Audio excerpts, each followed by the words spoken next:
फिल्मों का असर आम नागरिकों पर ही नहीं बल्कि पुलिस पर भी पड़ने लगा है। सही कह रहा हूँ। तभी तो सिंघम फिल्म से प्रेरित होकर खुद को सिंघम समझ कर्नाटक की पुलिस को लगा कि फिल्मी स्टाइल में सादी वर्दी में नोएडा जाएंगे और 6.5 फुट के अजित भारती को कॉलर से पकड़कर गाड़ी में डाल देंगे और सीधे कर्नाटका ले आएंगे। 6.5 फुट भैया जी? अरे हाँ ढूंढू, ये देख फोटो। है भैया जी, आप क्या खुद को बन राक्षस हमको विनोद समझ रहे हैं कि जो मन में आए पट्टी पढ़ा देंगे? ये तो हॉलीवुड स्टार है ना। चिल ढूंढू। अब कर्नाटका पुलिस का नोएडा आकर अजीत भारती को किडनैप कर कर्नाटका ले जाने का प्लान था, लेकिन ये तो फिल्मों में होता है। रियलिटी में तो कर्नाटक पुलिस खुद सिंघम पुलिस के एरिया में घुस आई थी और फिर नोएडा सिंघम ने उन्हें बताया कि लार्जर देन लाइफ वाले कारनामे आपकी फिल्मों में अच्छे लगते हैं, रियल में ऐसा नहीं होता है। आप बिना हमें सूचना दिए हमारे यहाँ से किसी को गिरफ्तार कर ले जाएंगे, ईता ना होई भैया जी। आई मीन यूं तो ना हो सके भाई।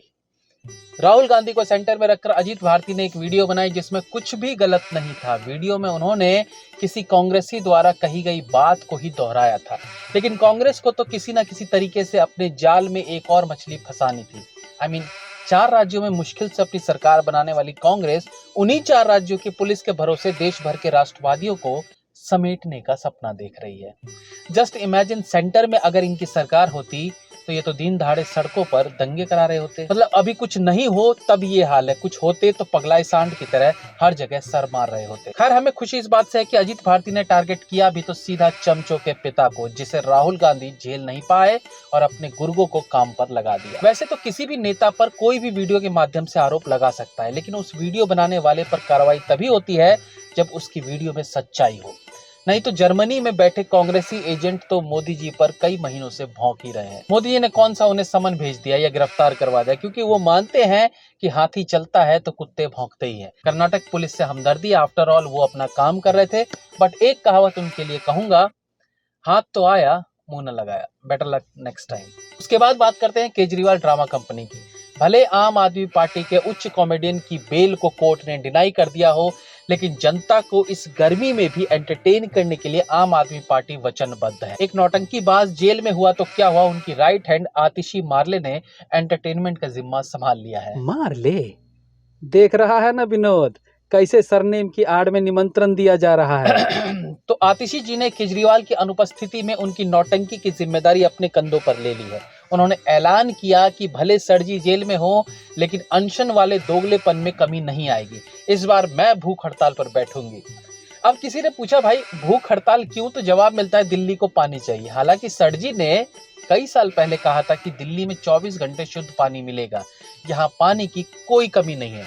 लेकिन घंटा शुद्ध तो छोड़िए, दिल्ली वासियों को पानी के भी लाले पड़े हुए हैं। अब मार्ले जी कह रही है कि बीजेपी शासित हरियाणा हमें पर्याप्त पानी नहीं दे रहा। अच्छा, एक बात तो है, अगर बीजेपी ना होती तो आम आदमी पार्टी भी नहीं होती। बीजेपी को गरिया गरिया के केजरीवाल सीएम की गद्दी हासिल करते हैं और आप खुद को सीएम का दावेदार मानने वाली आतिशी भी अनशन और बीजेपी को गाली देने वाली कूटनीति अपनाकर जनता को बेवकूफ बना रही है। केजरीवाल ने ना पानी फ्री देने से पहले मोदी से पूछा था, ना बिजली फ्री देने से पहले पूछा था, ना शराब फ्री करने से पहले पूछा था। आप पानी नहीं दे पा रहे हो तो मोदी जी को जिम्मेदार ठहरा दिया। आम आदमी पार्टी यमुना की सफाई का मुद्दा लेकर चुनाव जीते थे। हर साल केजरीवाल स्टेज पर खड़े होकर माइक में सिर्फ बोल बोल कर ही यमुना की सफाई करवा रहे हैं। धरातल पर घंटा कुछ नहीं हुआ है। 10 साल से यमुना को लेकर आपस में बस मीटिंग चलती रहती है, हुआ कुछ नहीं। करते रहिए मीटिंग आल हुआ आप मीटिंग। इधर शत्रुघ्न सिन्हा के बंगले पर शहनाई बजी, समझ तो आप गए ही होंगे। अरे उनके घर में एक 80 किलो की बुलडोजर है जिसका निकाह हुआ है जहीर इकबाल से। अब देखा जाए तो बॉलीवुड की इस भांड की शादी से हमें इंटरेस्ट क्यों होना चाहिए, लेकिन कुछ 2 कौड़ी के लोग ट्वीट करके कहते हैं कि रामायण में आज एक मुस्लिम की एंट्री हुई है। शत्रुघ्न सिन्हा ने असंभव को संभव कर दिया है। तो इस दोगले को कहना चाहूंगा कि शत्रुघ्न सिन्हा का इसमें इतना ही योगदान है कि उसने 1 कुंटल की सोनाक्षी को पैदा किया ताकि रामायण पर वो कलंक लगा सके। बाकी तो शत्रुघ्न सिन्हा नहीं मानता तो भी शादी रामायण में ना होकर कहीं और हो जाती, मतलब बिना घर वालों की मर्जी की होती। अब क्या है कि इस 2 कौड़ी की एक्ट्रेस को ना फिल्में मिल रही हैं, और देखा जाए तो दबंग जो सलमान खान की फिल्म है उसके अलावा इसने आज तक एक भी हिट फिल्म नहीं दी है। इस ओवर एक्टिंग की दुकान ने आखिरकार शादी करने का मन बनाया। अब जिससे भी हो शादी वो उसका मैटर है, बट एटलीस्ट पर्दे पर खामोश खामोश करके मर्दानगी दिखाने वाले शत्रुघ्न सिन्हा को अपनी मर्दानगी कौड़ियों के भाव नहीं बेचनी चाहिए थी। इससे समझ आता है कि ये कागजी शेर हैं जो सिर्फ फिल्मों में मर्द बनते हैं, असल जीवन में इनकी कोई औकात नहीं है। देखिए, वैसे तो कोई सूटकेस, फ्रिज या किसी भी सामान में यात्रा का मन बना चुकी हो तो उसे भगवान भी क्या बचाएंगे, लेकिन सोनाक्षी के केस में इसलिए बुरा लग रहा है कि इसका पूरा खानदान ही राम भगवान के भरोसे चला है। इसके दादा पर राम भगवान की ही कृपा थी कि आज सोनाक्षी मुंबई में रहकर अपने 4 आने के मुंह को लेकर अपनी मर्जी से शादी कर पा रही है। जिसके बाप चाचाओं का नाम राम, लक्ष्मण, भरत, शत्रुघ्न हो, भाइयों के नाम लव कुश हो, घर का नाम रामायण हो, और जिसे ये भी ना पता हो कि संजीवनी कौन लाया था, तो आप समझ सकते हैं कि ये घर और इंसानों के नाम रखना केवल दिखावा है।